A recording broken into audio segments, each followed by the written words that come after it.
নারী পুরুষের মধ্যে বৈষম্যের প্রধান কারণ বলে আখ্যায়িত করে বিতর্কিত নারী বিষয়ক কমিশন এদেশের সংখ্যাগরিষ্ঠ মানুষের ধর্মীয় অনুভূতিতে আঘাত প্রদান করেছে।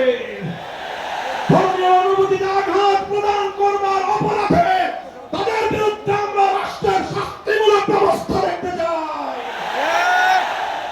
হেফাজতে ইসলাম বাংলাদেশ বলতে চায়, এই তথাকথিত পশ্চিমা ধ্যান ধারায় বিশ্বাসী বিতর্কিত নারীবাদীদের আদর্শ এবং দর্শন নয়, বরং হেফাজতে ইসলাম বাংলাদেশ ইসলাম প্রদত্ত আল্লাহ ঘোষিত নারীর ন্যায্য অধিকারে বিশ্বাসী।